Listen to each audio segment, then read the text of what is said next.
6 ans plus tard, chapitre 6. Argyle ne se sentait absolument pas l'étoffe d'un héros. Ah, ça lui aurait plu. Il aurait adoré être le formidable aile debout, sans peur et sans reproche, qui allait sauver le monde des dragons.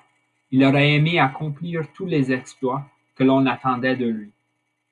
Il rêvait de trouver ce qui clochait sur cette terre pour tout arranger, sauf qu'il n'était pas d'un naturel très héroïque. Il ne possédait aucune des qualités légendaires. Il préférait rester au lit qu'aller en classe. Et il se faisait semer par les poulets qu'il était censé chasser dans les tunnels, parce qu'il s'intéressait plus à ses copains qu'à ses volatiles.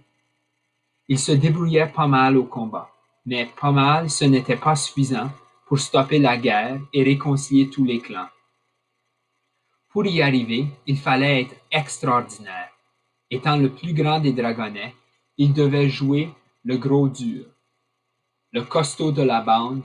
Leur gardien l'encourageait à être terrifiant et menaçant. Argyle se sentait aussi menaçant qu'un chou-fleur.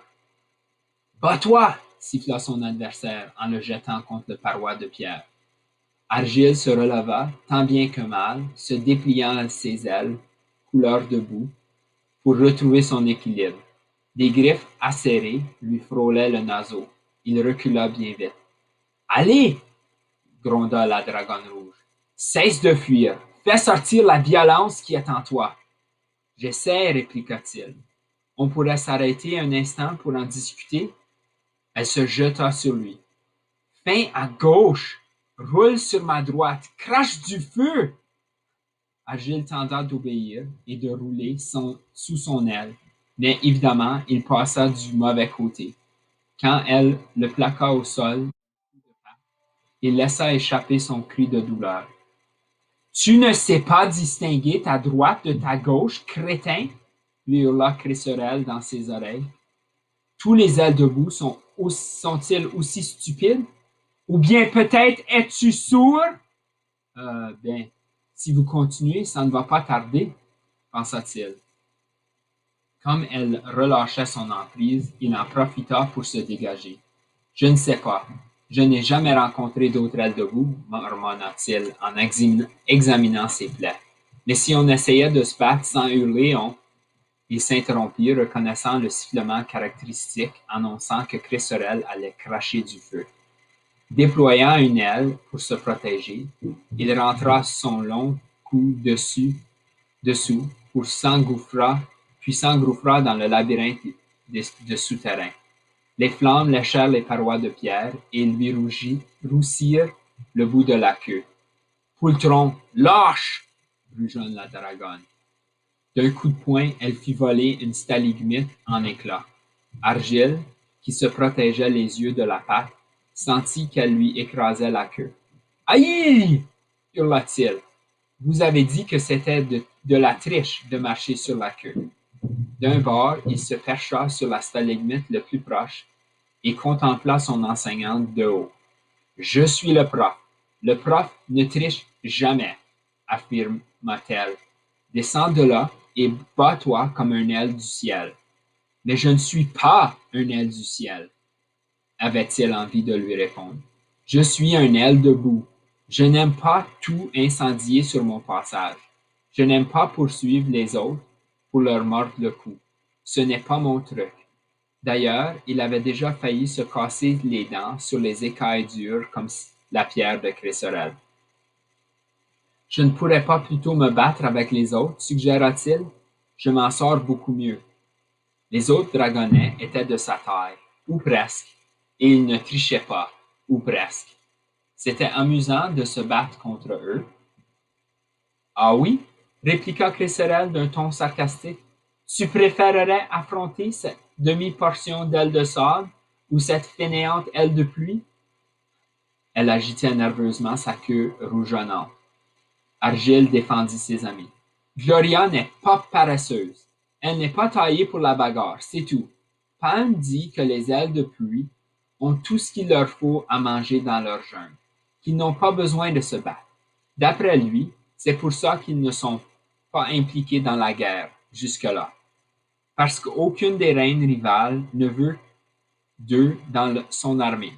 Il dit que arrête ton bla bla bla et descends de là, ordonna Chrysorel. Elle se dressa sur ses pattes arrière et déploya ses ailes. Ainsi, elle était encore plus impressionnante. Avec un petit cri paniqué, Argile tenta de sauter sur la stalagmite la plus proche, mais il la rata et s'écrasa lamentablement contre la colonne de pierre. Comme il tentait de se raccrocher avec ses griffes, des étincelles jaillirent de la roche. Il poussa un gémissement tandis que Chrysorel glissait la tête entre les deux stalagmites pour lui mordre la queue et le tirer vers elle. Lorsqu'elle renferma ses serres autour de son cou, elle lui souffla. Où s'est passée la petite brute que j'ai vue quand ton œuf a éclos? Voilà le dragon qu'il nous faut pour la prophétie. Ah! Couina Argile, en se débattant tant qu'il pouvait. Il sentait les épais bourrelets des cicatrices de ses paumes contre ses écailles. C'était ainsi que se terminaient toutes les séances d'entraînement avec Chrysorel. Soit il était assommé, soit il traînait la patte pendant plusieurs jours. Il s'encourageait intérieurement. Défends-toi, réagis, énerve-toi! Mais il avait beau être le plus grand des dragonnets, il n'avait pas encore atteint sa taille adulte. Chrysorel le dépassait d'au moins 2 têtes. Il s'efforça d'aller chercher la rage, la violence qui somnolait en lui. Hélas, une seule pensée occupait son esprit. Il n'y a qu'à attendre que ça se passe. Après, je pourrai aller dîner. Ce n'était pas exactement la plus héroïque des motivations. Soudain, Chrysorel poussa un grondement furieux et il le laissa tomber. Une gerbe de flamme frôla le crâne d'Argile, qui tomba lourdement au sol. La dragonne rouge fit volte-face. Derrière elle se dressait Tsunami, la jeune aile de mer. Entre ses dents blanches et aiguisées, elle tenait une écaille rouge. Mordoré,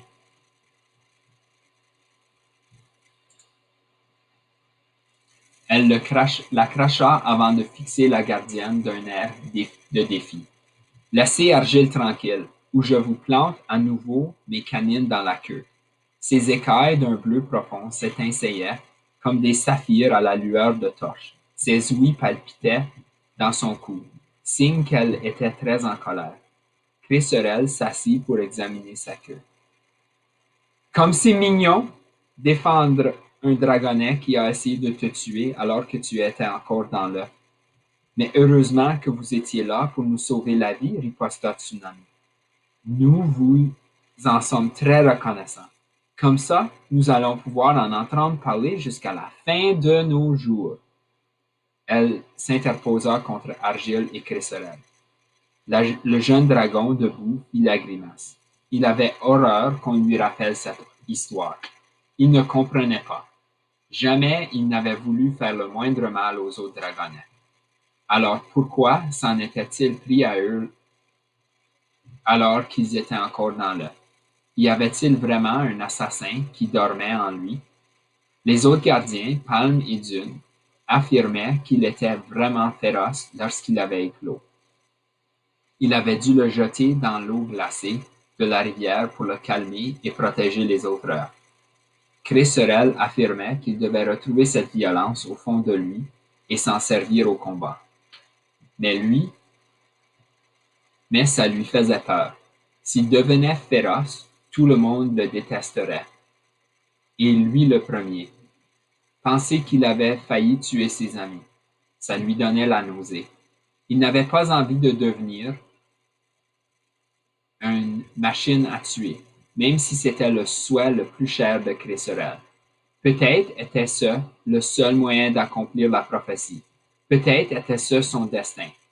Bon, de toute façon, on a fini aujourd'hui, annonça Chrysorel. Encore une mauvaise note dans ton bulletin, elle debout. En crachant une petite flamme méprisante, elle tourna les talons et quitta la grotte. Argile sauta à terre dès que la boue de sa queue rouge eut disparu dans le tunnel. Il avait l'impression que toutes ses écailles jusqu'à là, la dernière, étaient en feu.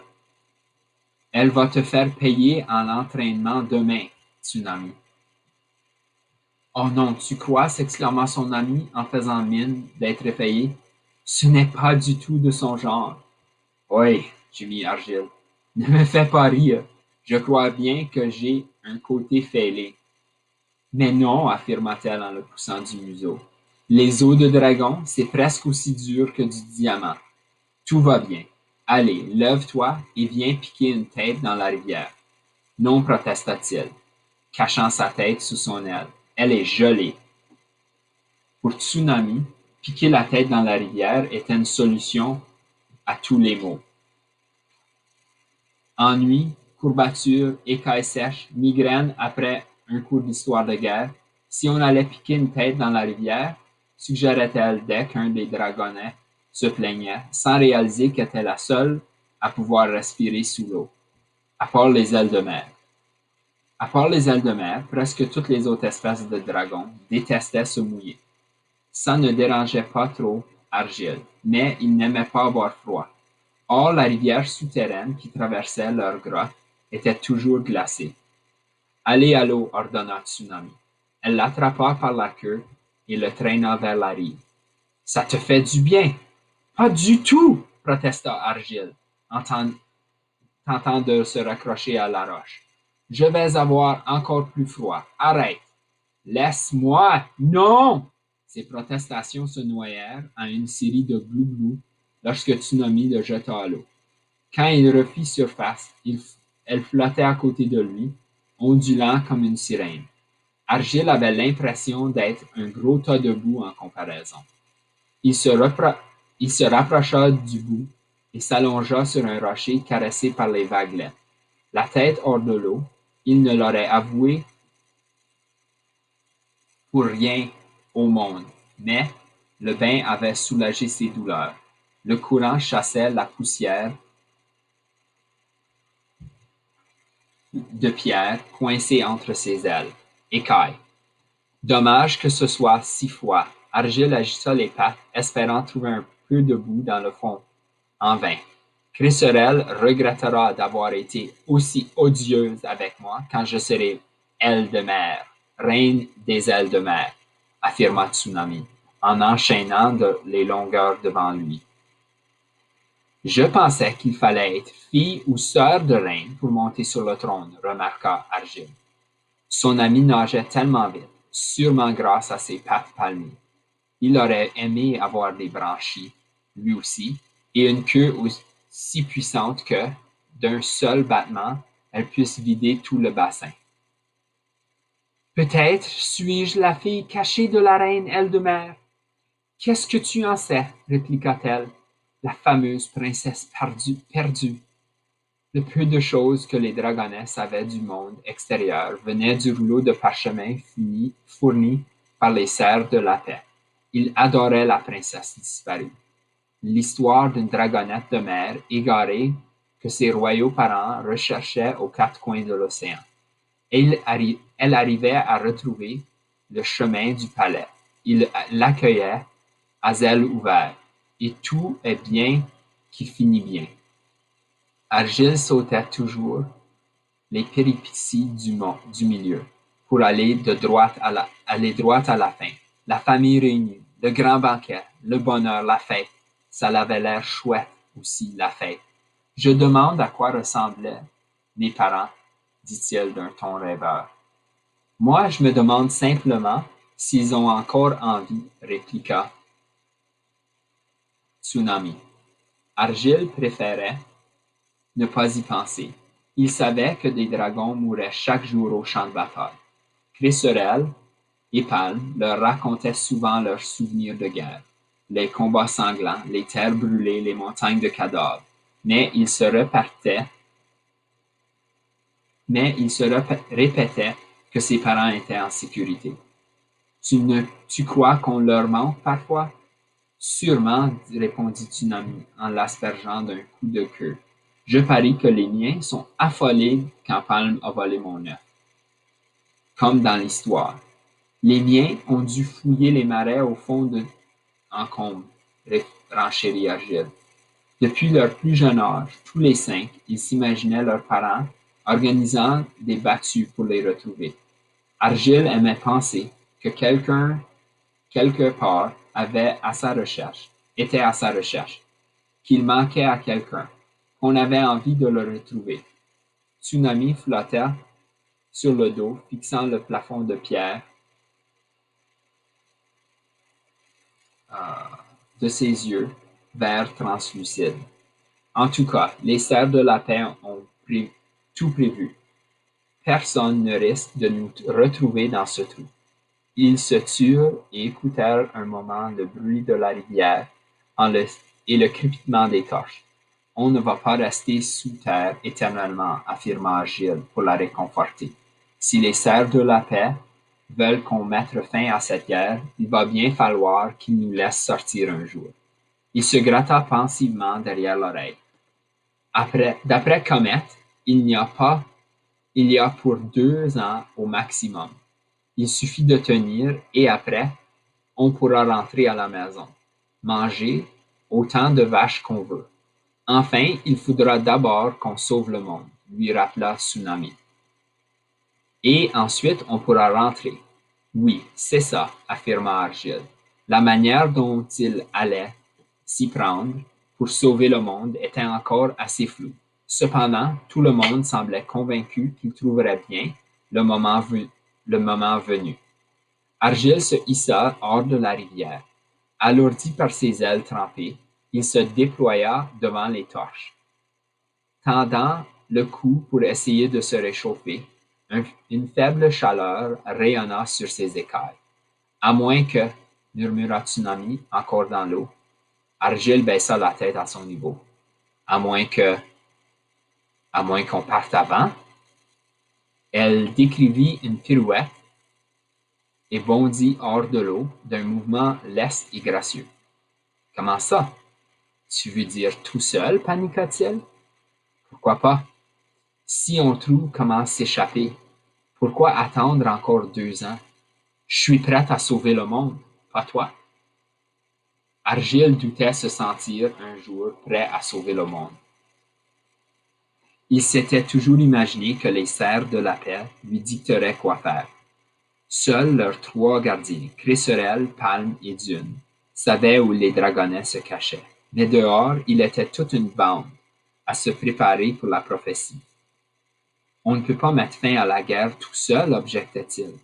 On ne saurait pas par où commencer. Tsunami battit des ailes, agacé, lui envoyant une pluie de gouttelettes glacées.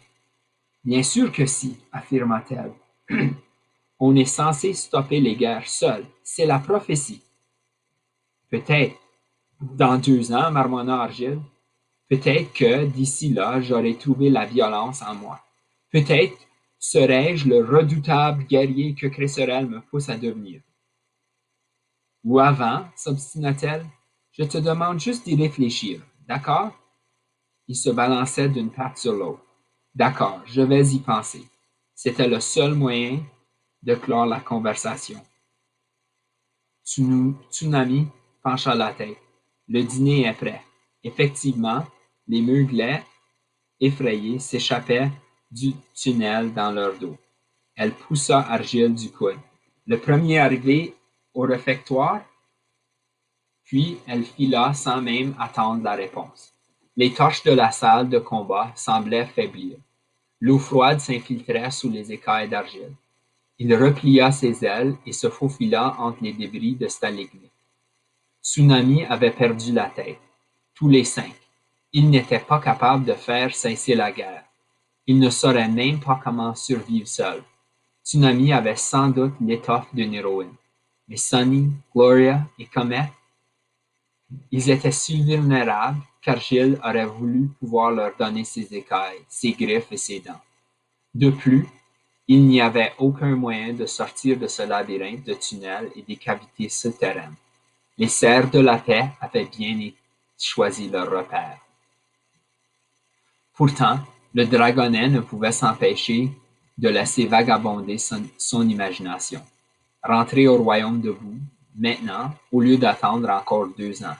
Découvrir les marais et marécages, toute une tribu d'ailes debout qui lui ressemblaient, qui étaient comme lui, enfin, connaître enfin ses parents, quels qu'ils soient. Et si c'était possible? Et si les dragonnets pouvaient s'évader et survivre et sauver le monde à leur manière? C'est la fin de chapitre